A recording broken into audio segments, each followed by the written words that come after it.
Bismillahirrahmanirrahim. Assalamualaikum warahmatullahi wabarakatuh.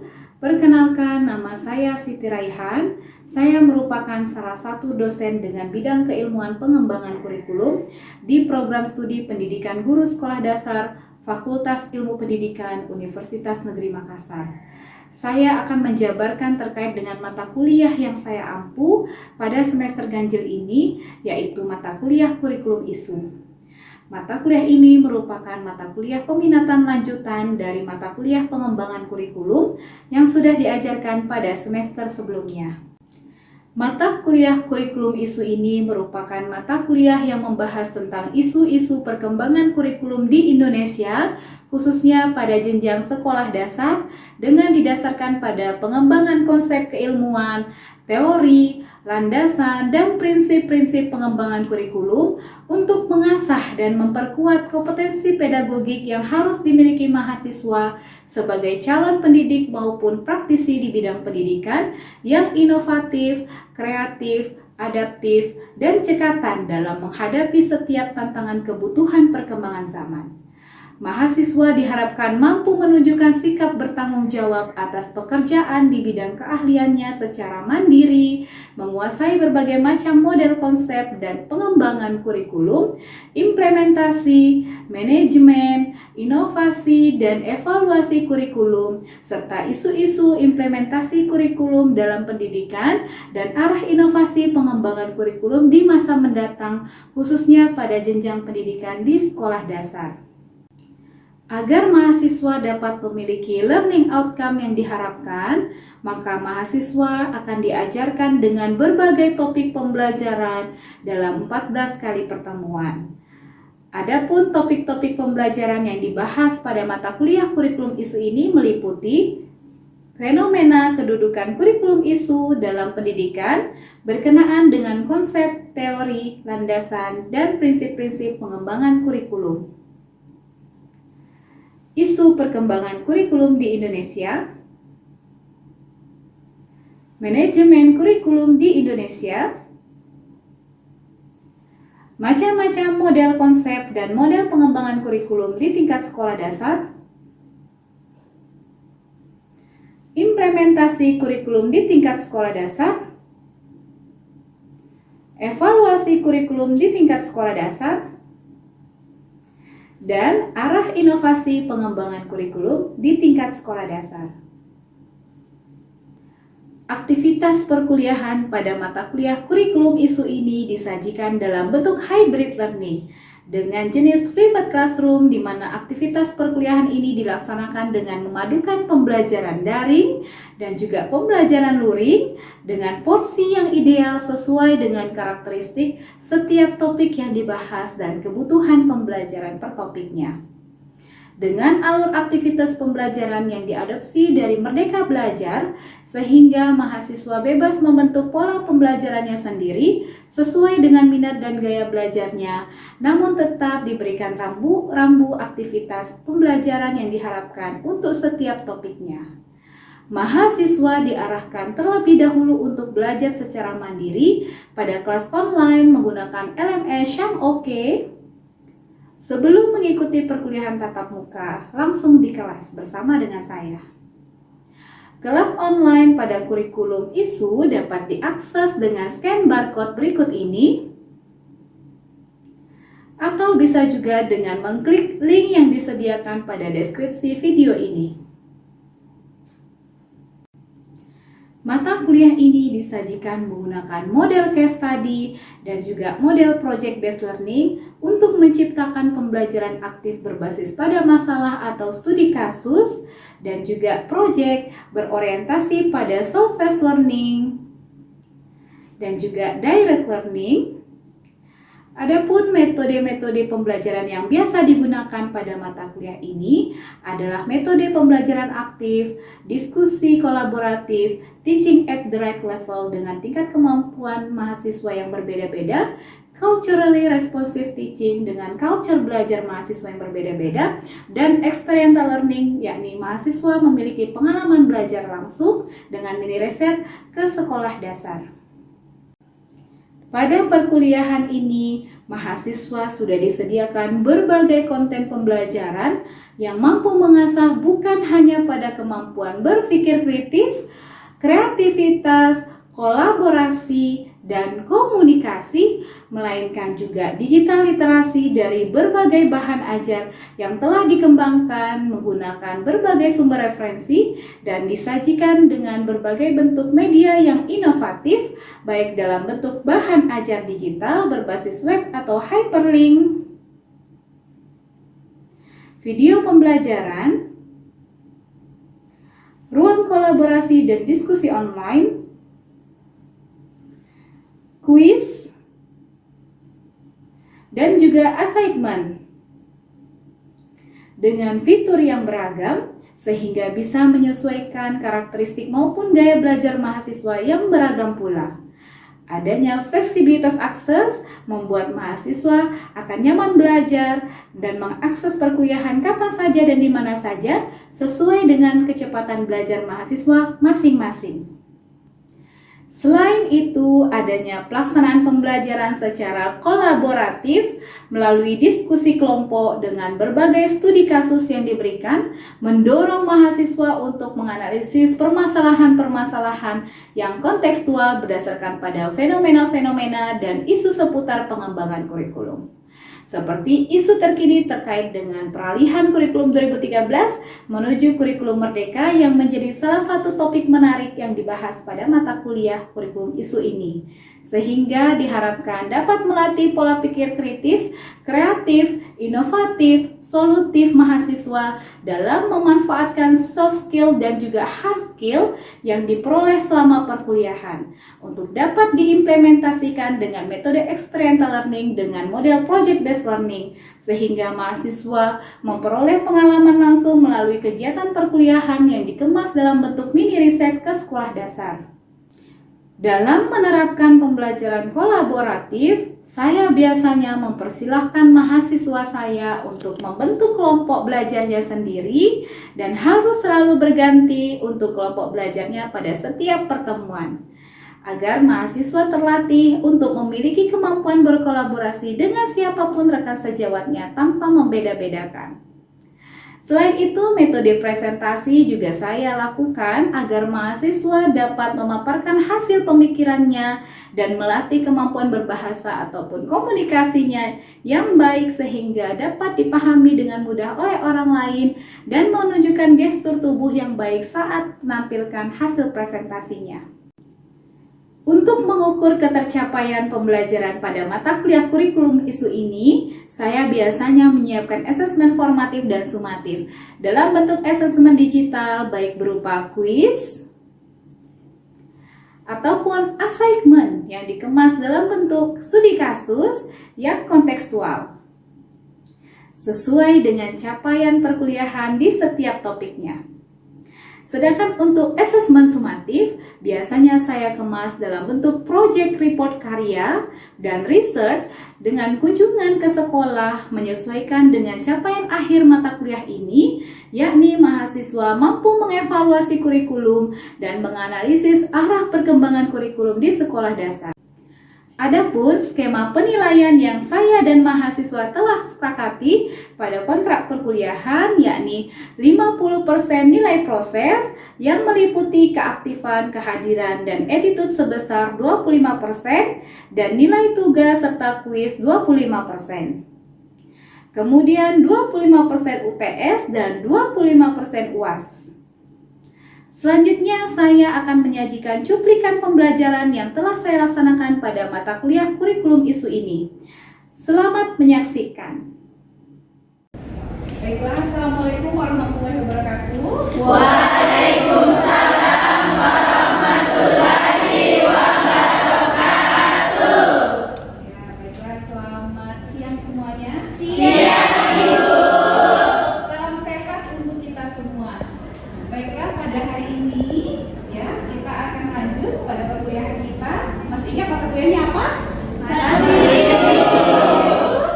Nah, sebelum kita mulai perkuliahan kita, silahkan kalian mengisi presensi terlebih dahulu secara online. Buka shop OK-nya, nanti lihat di bagian topik 3. Silahkan. Lalu Nah,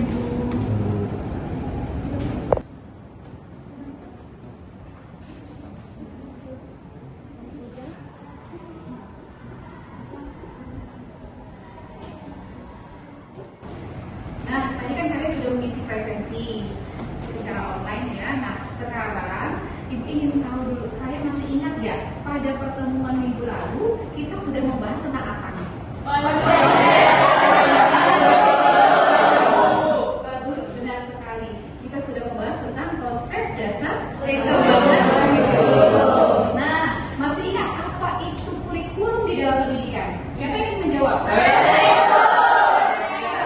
Oke, kalau gitu Ibu mau tunjuk siapa ya? Coba silakan Sri. Terima kasih atas kesempatannya, Bu. Jadi menurut Kemendikbud nomor 718 dari 2020, kurikulum adalah seperangkat pembelajaran yang berupa isi, tujuan, dan bahan pelajaran yang digunakan sebagai pedoman untuk mencapai suatu tujuan pendidikan tertentu. Wah, luar biasa.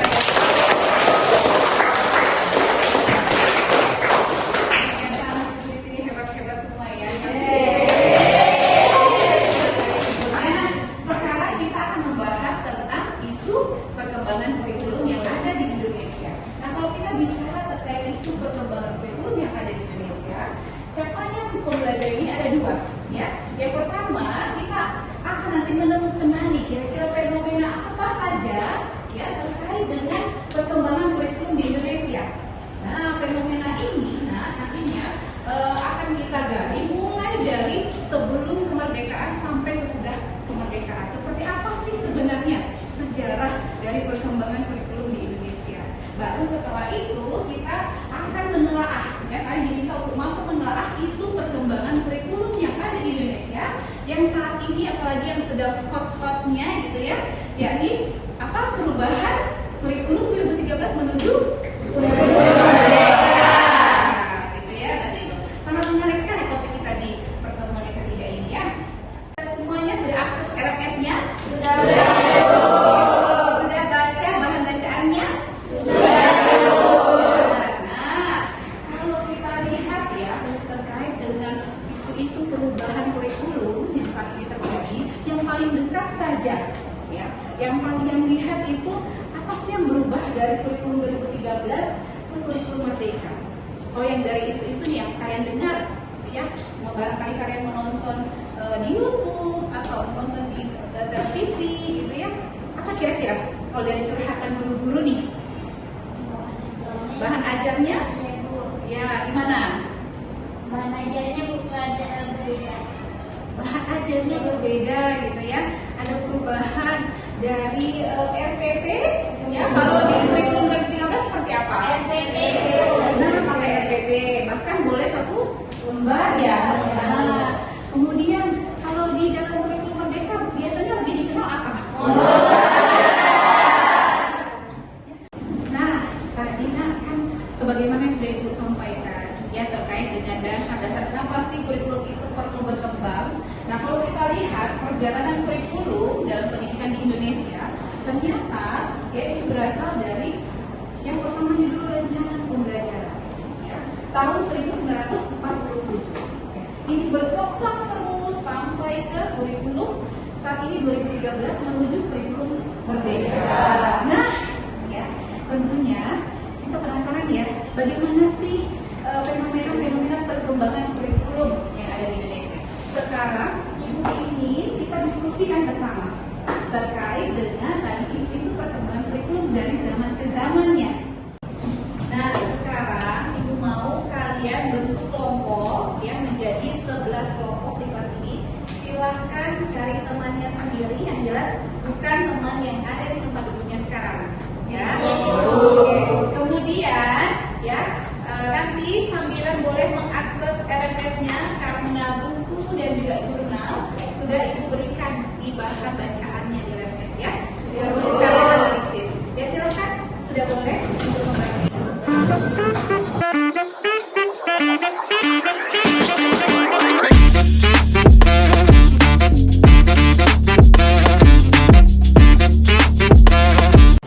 Nah, kalian sudah duduk di kelompoknya masing-masing, semua sudah kebagian kelompok ya. Nah, sekarang kalian masing-masing kelompok ada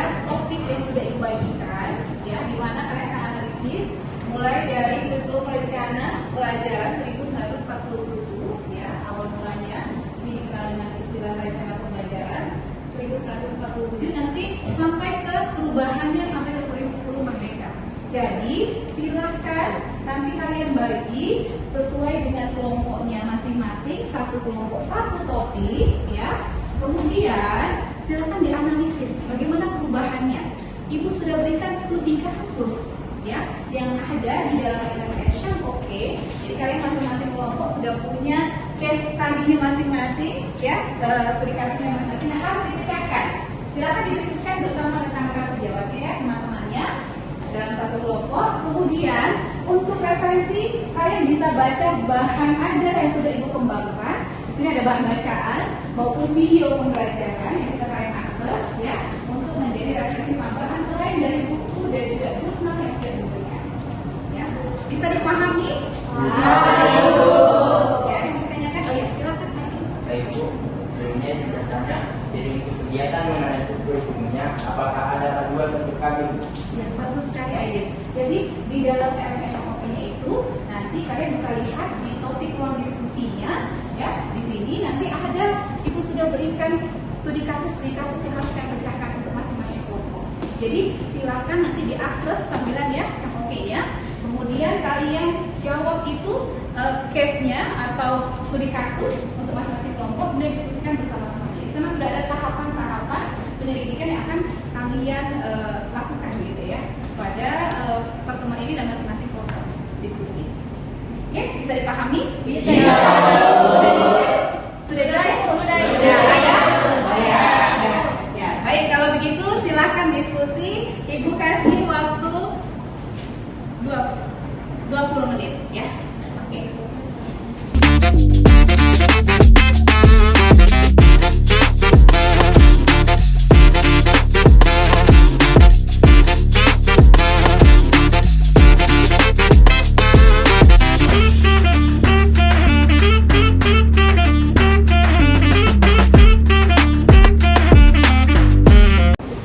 Oke, waktunya sudah habis. Nah, sekarang saatnya kalian presentasi. Ibu akan meminta perwakilan kelompok yang akan presentasi.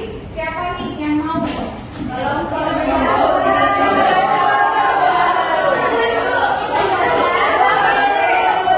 akan minta dulu, kayaknya lebih hot ini kurikulum merdeka. Silakan kelompok kurikulum merdeka.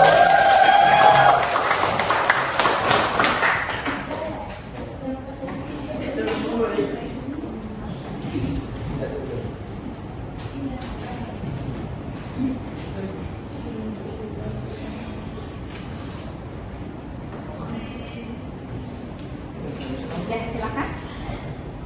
Assalamualaikum warahmatullahi wabarakatuh.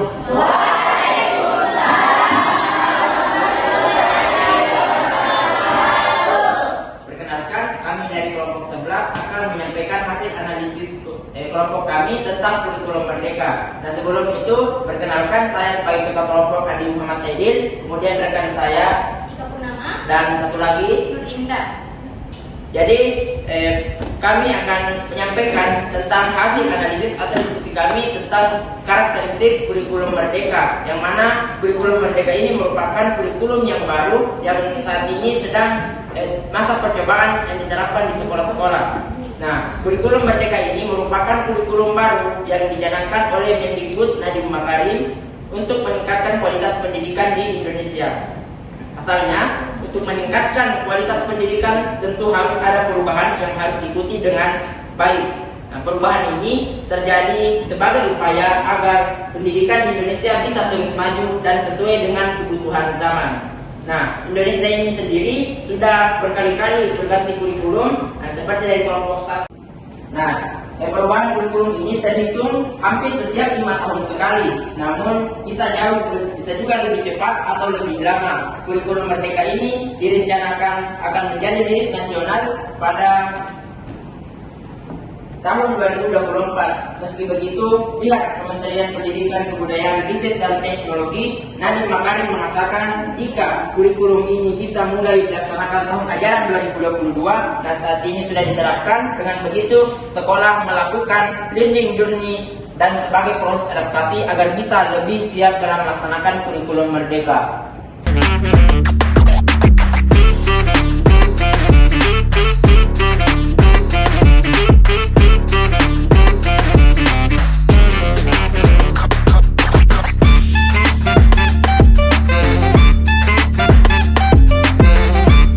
Nah, itu saja karakteristik dari kurikulum merdeka. Saya kembalikan kepada teman saya. Nah, itu tadi penyampaian karakteristik. Nah, di sini juga kita bisa melihat ada perubahan dari kurikulum merdeka itu sendiri. Nah, ada perubahan yang diwujudkan pada kurikulum merdeka, kemudian fokus pada materi yang esensial, kemudian memberikan keluaran. Nah, itulah hasil analisis dari kelompok kami tentang kurikulum merdeka. Kami ucapkan terima kasih. Assalamualaikum warahmatullahi wabarakatuh.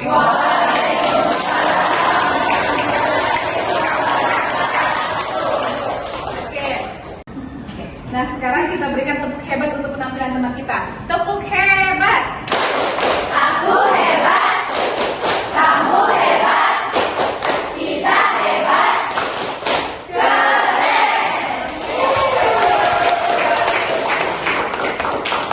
Oke, kita akan lanjut ke kelompok berikutnya. Kalau tadi kita ke kurikulum merdeka, nah sekarang kita akan lanjut ke kelompok rencana pelajaran 1964. Silakan. Oke. Ini semua kelompok sudah presentasi, ya. Nah, apa saja yang kita sudah dapatkan? Tentunya tadi dari hasil diskusi kita bersama, ya, terkait dengan isu-isu perubahan kurikulum. Mulai dari rencana pelajaran 1947. Kalian ketahui bahwasanya di kurikulum pada awalnya gitu ya, itu dikenal dengan istilah rencana pelajaran, bukan langsung kurikulum ya, tapi rencana pelajaran. Nah, itu sejak tahun 1947, di mana awalnya itu menekankan hanya bagaimana membentuk generasi yang berwatak, ya, sesuai dengan filsafat bangsa. Ini Pancasila. Jadi hanya fokus ke sana, ya, pembentukan watak. Kemudian bergeser pada rencana terurai, pelajaran terurai 1952. Nah, di sini baru sudah mulai menelaah ya lebih jauh bagaimana memfasilitasi peserta didik itu dengan isi pelajaran. Ya, seperti apa isi pelajaran atau bahannya, itu lebih memperhatikan bagaimana menghubungkan kehidupan sehari-hari itu, materi apa saja yang kira-kira dibutuhkan dalam pembelajaran. Ya. Kemudian bergeser lagi di rencana pendidikan 1954.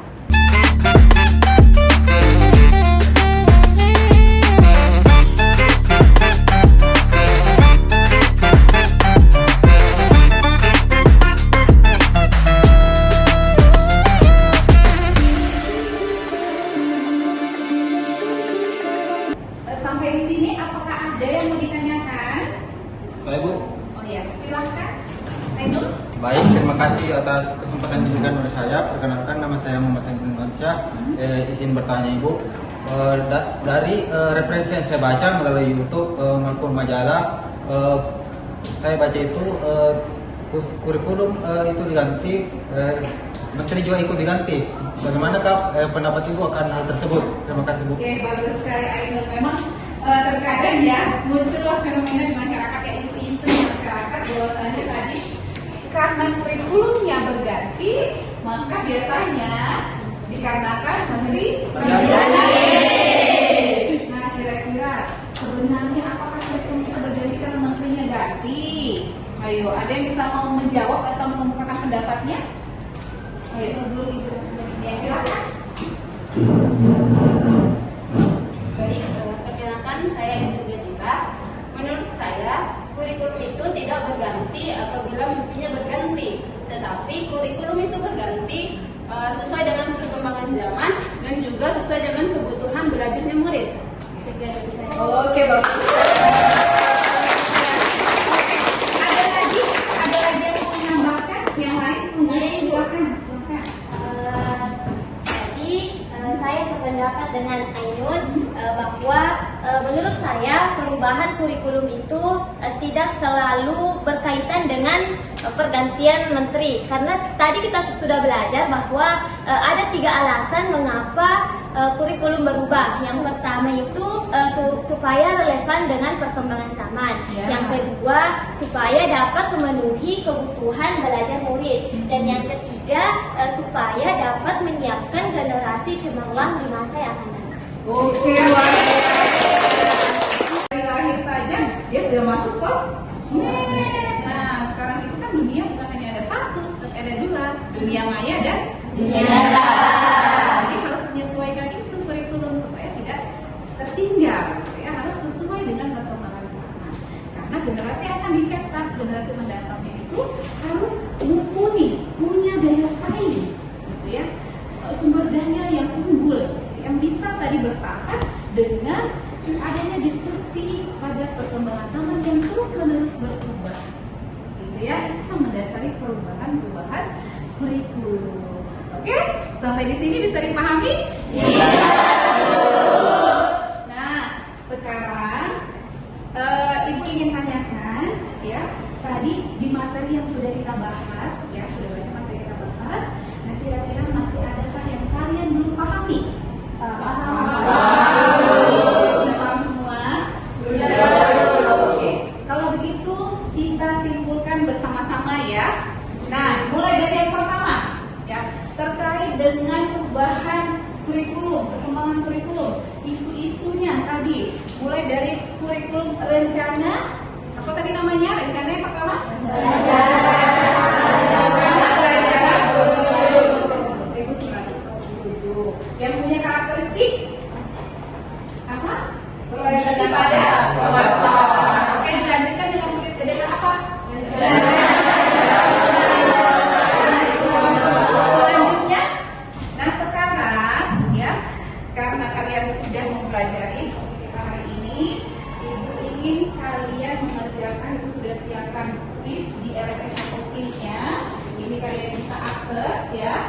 Silakan dibuka masing-masing ya. Ibu akan lihat apakah beneran nggak nih paham. Nah, jadi kita coba ya.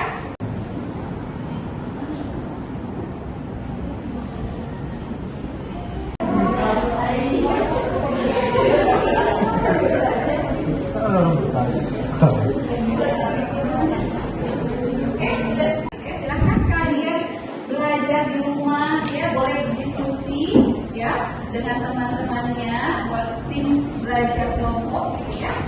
Untuk pertemuan minggu depan ya, minggu depan kita akan coba lagi menganalisis isu terkait dengan ya, kalau tadi bagaimana perkembangan kurikulum ya.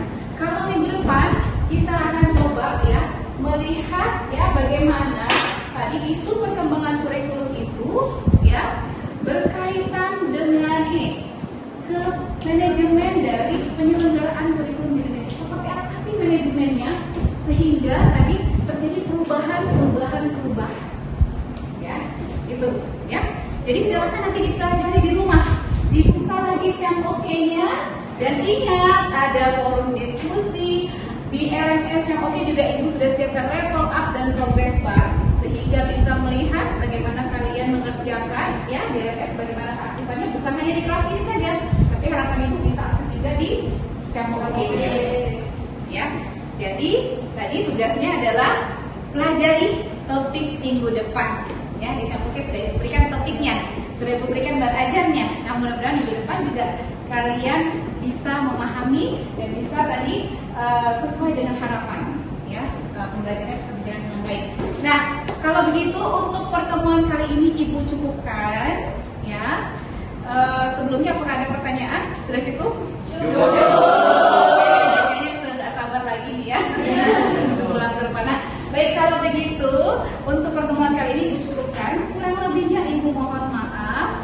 Akhir kata Ibu akhiri perkuliahan ini. Wabillahi taufiq wal hidayah. Wassalamualaikum warahmatullahi wabarakatuh.